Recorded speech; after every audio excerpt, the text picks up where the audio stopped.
करणवीर मेहरा ने रचा इतिहास। जी हाँ, बड़े-बड़े वोटिंग बैंक, बहुत बड़े-बड़े ऑफ़र, बड़े-बड़े नाम, बड़े-बड़े वोट बैंकिंग सब रखा का रखा रह गया। और एक जो बंदा जेन्युइन था, जो डिज़र्व था, वो ट्रॉफ़ी लेकर चला गया और वो कोई और नहीं करणवीर मेहरा है। और ये चीज़ें तभी संभव हुआ है, ऑडियंस ने उन्हें प्यार किया है, ऑडियंस ने उन्हें वोट किया है। अब देखो, this is not first time, her season में ऐसा होता है कि जो लोग जीतते हैं, जो लोग हारते हैं, उनका अपना-अपना ओपिनियन होता है। मैं बताती हूँ कि ये तो बिग बॉस का विक्ट्री तो एक बहुत बड़ा विक्ट्री होता है, बहुत बड़ा प्लेटफ़ॉर्म है। इंडिया में अगर जो सबसे बड़ा कोई रियलिटी शो है, तो वो है बिग बॉस। जो भी बिग बॉस के फैन जुड़ते हैं, वो बहुत ही कल्ट फैन होते हैं और भाई उनका प्यार कोई छीन नहीं सकता है, कोई बाँट नहीं सकता है, अगर जो वो जुड़ जाते हैं। और जो रॉ फैन होते हैं ना, जो बिग बॉस में घर में आने से पहले मिलते हैं, वो मतलब अनदर लेवल के फैन होते हैं। कुछ ऐसा ही करणवीर मेहरा के साथ हुआ है। देखो, टॉप 3 में 3 थे, मैं नहीं बोल रही हूँ कि वो डिज़र्विंग नहीं थे। हाँ, विवियन डिज़र्विंग नहीं था, somewhere Rajat was far more deserving than Vivian Dsena. Vivian Dsena ने किया ही क्या है? चलो, उन्होंने गेम पॉइंट ऑफ व्यू से किया कुछ नहीं किया है, बट हाँ, जो अगर जो बंदा रियल लाइफ़ में ऐसा है, तो है। उन्हें शो ऑफ नहीं किया है। बट एक चीज़ जो है उनके ऊपर नेगेटिव असर डाल दी और वो हमेशा होता है, वो थे बिग बॉस के मेकर्स खुद। उन्हें लाडला बुलाकर, उन्हें टॉप 2 में ले जाकर एंट्री करवाकर और जो बार-बार बायस्ड हो होकर जो उनके ही फ़ेवर में काम कर उन्हें बहुत सारा हेट दिलवाया है, कहीं न कहीं। कहीं न कहीं विवेक दिसना खुद नहीं, मेकर्स इसके लिए रिस्पॉन्सिबल है, जो उन्हें नफ़रत मिली है जिन जहाँ से। लोगों नापसंद किए हैं इन चीज़ों की वज़ह से। पर बंदा जो था वो था जेंटलमैन, मैं अभी तक मानती हूँ। अगर जो उन्होंने पाउच लिया है बीच में, तो उन्होंने पाउच इसीलिए लिया कि उनके मुँह से उतनी गंध नहीं निकली जितना और बाकियों के लोगों के मुँह से निकला। That is because of pouch. क्योंकि हर बार आप बोलो, हर बार आप अपनी आवाज़ चिल्ला कर रखो, हर बार नफ़रत वाली बातें बोलो, ज़रूरी नहीं है। उन बातों पे आप चुप हो जाओ, जो कि बिबेन ने पूरे सीज़न किया है। गेम पॉइंट ऑफ व्यू से ऐसा नहीं करना चाहिए, because this is reality show, वहाँ पे आपकी पर्सनैलिटी देखी जाती है, बट उसकी पर्सनैलिटी यही थी, वो था। गेम पॉइंट ऑफ व्यू से देखो तो नहीं निकल कर आया, इसलिए उतना नहीं हुआ। रजत दलाल की बातें करती हैं तो समीकरण है, बट भाई जो उनका एक गुंडागर्दी, एक धमकी वाला जो साइड था, और पलटू तो थे ही वो पूरे शो में।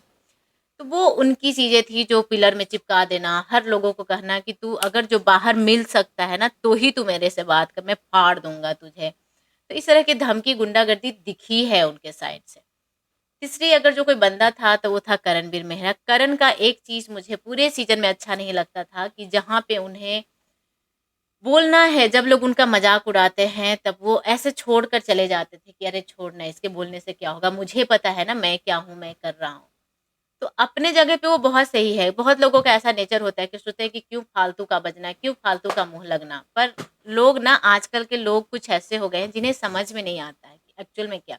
आपके चुप होने का फ़ायदा उठाते हैं और फिर आपके बारे में 1, 2, 4 ऐसे 10 बातें बोल कर जाते हैं। तो ये चीज़ें हुई है। बंदा रियल था, उन्होंने अपने गेम पॉइंट ऑफ व्यू से 100% कंट्रीब्यूशन दिया है। बहुत ही डिफाइंड आदमी था, बहुत ही डिसिप्लिन रहे हैं पूरे शो में, और उनका हर फ्लेवर सामने आया है। वो एग्रेशन का हो, वो फनी साइड हो, वो वन वन सबसे मिलना, सबसे बातें करना, जो दोस्ती का बॉन्ड, प्यार का बॉन्ड, ये सारी चीज़ें नज़र आए हैं। चुमवीर का जो हैशटैग, चुमवीर को जितना प्यार मिला है, अविनाश के साथ जो एक रियल बॉन्ड था, सब लोगों के साथ, शिल्पा जी ने जिस तरह से उनके ऊपर बहुत चीज़ों का इल्ज़ाम लगाया, तब भी उसके साथ खड़ा होना, ये प्रूव करना कि yes, I am the man who stand from my side for my friends.